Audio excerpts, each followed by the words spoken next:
Jueces vinculados a una determinada parcialidad política, testigos poco fiables, ausencia de pruebas, implicación partidista de los grandes medios de comunicación y condena decidida de antemano. Seguro que la historia les suena conocida, pero a lo mejor no sabían que tiene nombre. Se denomina lawfare, guerra jurídica en castellano, y parece que se ha puesto de moda en Latinoamérica. El término lawfare empezó a rodar con fuerza en las redes sociales esta semana por el mediático caso del vicepresidente ecuatoriano Jorge Glass, acusado de corrupción y condenado a 6 años de prisión, con un código penal anterior al vigente, sin pruebas materiales y basándose exclusivamente en la confesión de otro acusado, que fue absuelto de toda culpa precisamente gracias a su testimonio.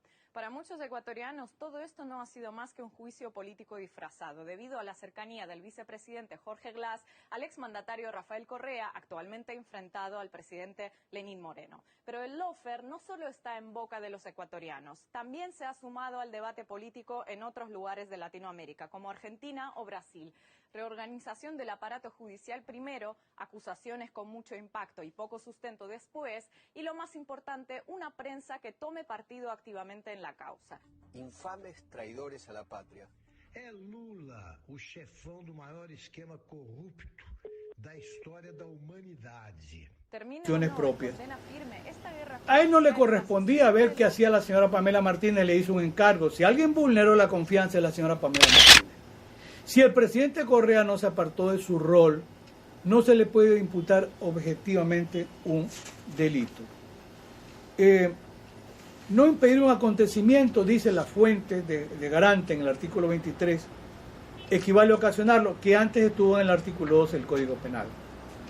Es interesante, además, cuando haga el tribunal la adecuada valoración de la prueba practicada, va a apreciar que se citan como medios de prueba las declaraciones de Pamela Martínez y de la señora Laura Terán. Son coacusados. Yo en algún momento he hecho una referencia por escrito y en audiencia. Francisco Muñoz Conde tuvo la bondad de enviarme una edición de uno de sus libros, La búsqueda de la verdad en el proceso penal. Y está allí debidamente sostenido, como en España está desacreditada la valoración probatoria de las declaraciones de los coacusados. Como dice Francisco Muñoz Conde, los tribunales españoles han podido determinar que un poco lo que está pasando aquí, que hay la colaboración de alguna persona a un mando inferior para tratar de hacer un daño político a mandos superiores. De manera que, y no solo, bueno, ahí está, claro, como es el artículo 28 que cuida los fundamentos del derecho a la doctrina, a la jurisprudencia. Hay que recordar también que hay una jurisprudencia de la Corte Interamericana de Derechos Humanos, Segarra Marín versus Perú, 2017. ¿Qué dijo la Corte Interamericana? Debe desestimarse el valor probatorio de las declaraciones porque no han sido corroboradas, no han sido contextualizadas. De suerte que carecen de valor probatorio per se las declaraciones de la señora Pamela Martínez y de la señora Laura Terán.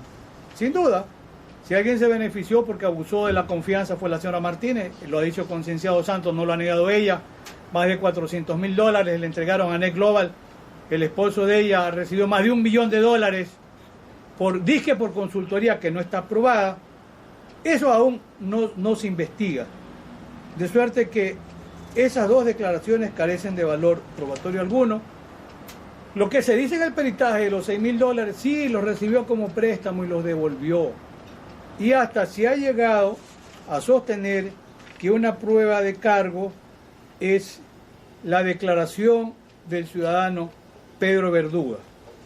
El ciudadano Pedro Verduga tiene, por favor, que leer la declaración para no descontextualizarla. Él dice que la señora Pamela Martínez le dijo que había el requerimiento de $1 millón y que la señora Pamela Martínez ahí hace mención a 2 ministros que incluían al licenciado Walter Solís y a la arquitecta María Los Ángeles Duarte. Pero es lo que dice el señor Verduga que le dijo la señora Pamela Martínez, que además dice por último que él no tenía ese millón y que creo que dio $100.000.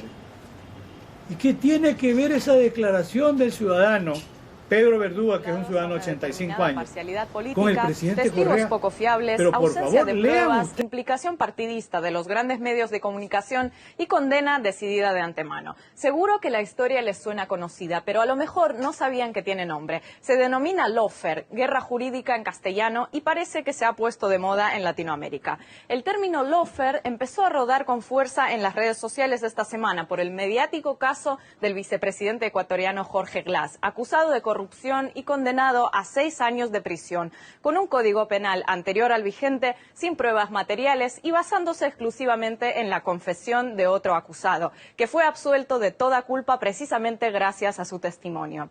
Para muchos ecuatorianos, todo esto no ha sido más que un juicio político disfrazado, debido a la cercanía del vicepresidente Jorge Glass al exmandatario Rafael Correa, actualmente enfrentado al presidente Lenín Moreno. Presidente Pero el Rafael lawfare Correa, no el vicepresidente Jorge Glass y otros implicados.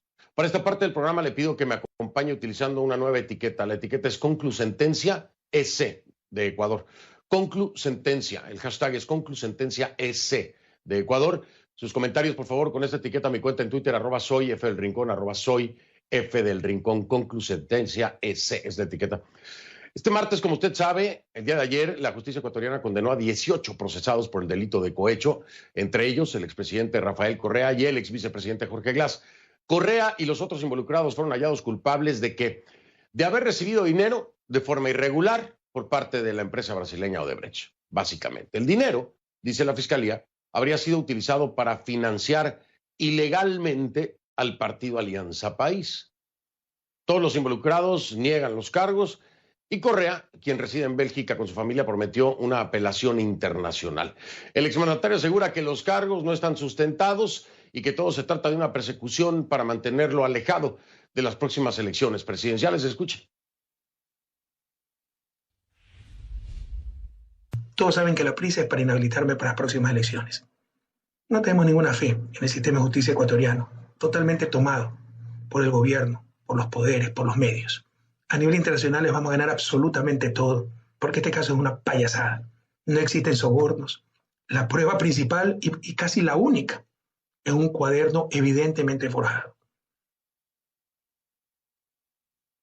Como reparación integral al Estado, la Corte ecuatoriana impuso otros castigos sobre Correa y los otros condenados. Primero, deberán publicar la sentencia en 3 diarios de circulación nacional, pedir disculpas públicas y también se ordenó la confiscación de sus bienes inmuebles. A esto, claro, se suma la colocación, escuche usted, de una placa en la presidencia de la República del Ecuador que leerá que los recursos públicos siempre se deberán administrar honradamente y con apego irrestricto a la ley. Por supuesto que también, y a esto es por lo que hace referencia Correa, precisamente, es que hay una limitación de participación en la vida política ecuatoriana.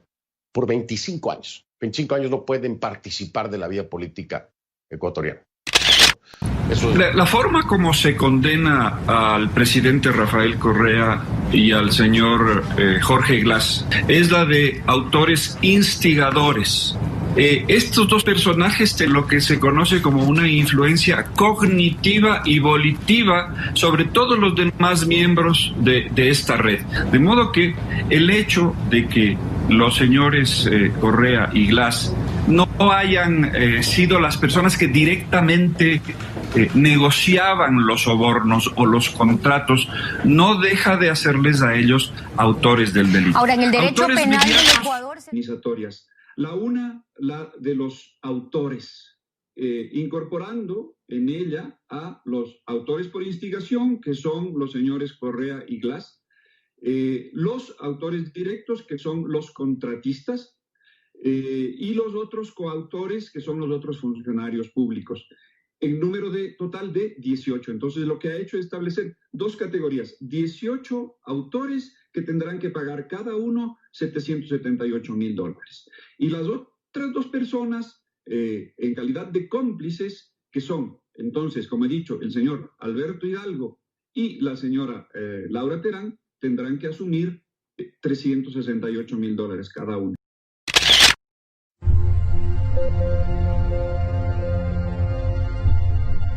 Iugoslávia, anos 1940.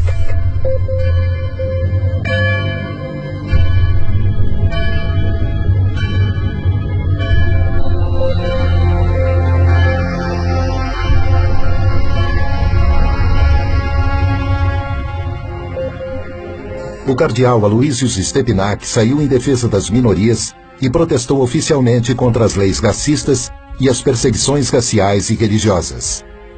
Foi levado a julgamento e foi condenado. A defesa dele teve 6 dias entre a acusação e o julgamento para preparar o caso. O tribunal restringiu suas testemunhas e excluiu documentos que provavam sua inocência. África do Sul, anos 1960.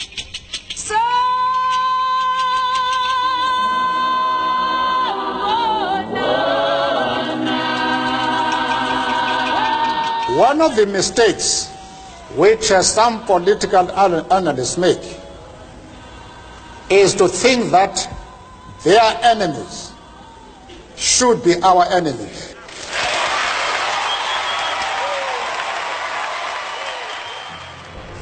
Nelson Mandela, líder do movimento contra o apartheid, regime que segregava os negros no país, foi eleito inimigo pelo governo branco. Em 1964, ele foi condenado à prisão perpétua por defender os direitos políticos e civis da população negra. Ele passou 27 anos na prisão. Após uma intensa pressão internacional, ele foi libertado em 1990. Brasil, anos 2000.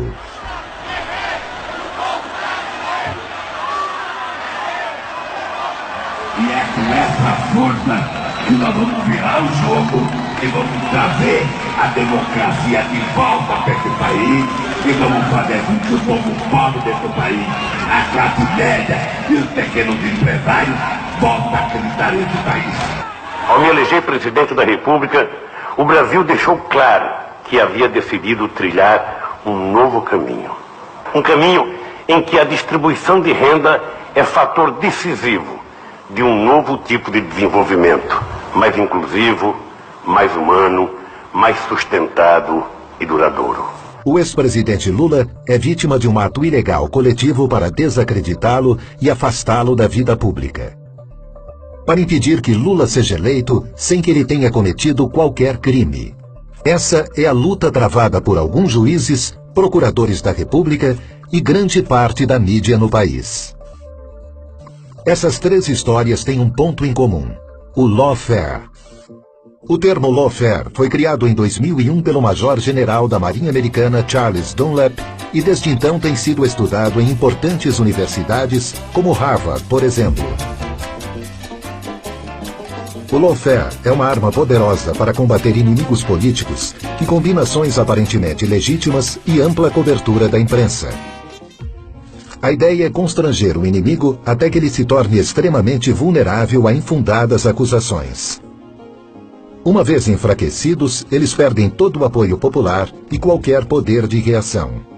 Com o objetivo de arruinar alguém, o lawfare usa as seguintes estratégias: o abuso das leis vigentes para deslegitimar e prejudicar a imagem pública do adversário, uso do processo legal para cercear sua liberdade, intimidá-lo, silenciá-lo, influenciar negativamente a opinião pública para antecipar a sentença condenatória e cercear o amplo direito a uma defesa imparcial, pressionar agentes públicos e promover retaliações contra políticos para obstruir os mecanismos legais de defesa, manipulação estratégica de uma causa falsa, tentativa de intimidar advogados de defesa. Uma guerra com um ataque pensado minuciosamente em 3 dimensões. A primeira dimensão é geográfica. Aqueles que estão atacando escolhem o campo de batalha mais vantajoso. O embate se dá na vara ou no tribunal que melhor atender ao objetivo de acabar com seu opositor. A segunda dimensão é a escolha de uma lei especificamente moldada para aquela guerra. A terceira dimensão consiste em externalidades. Um papel desempenhado principalmente pela mídia que cria uma sensação de presunção de culpa.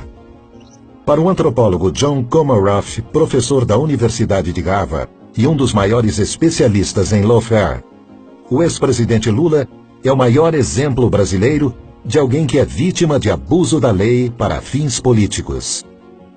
Para ele, a justiça do Brasil está manipulando as leis e criando uma presunção de culpa contra o ex-presidente Lula. The violence of the law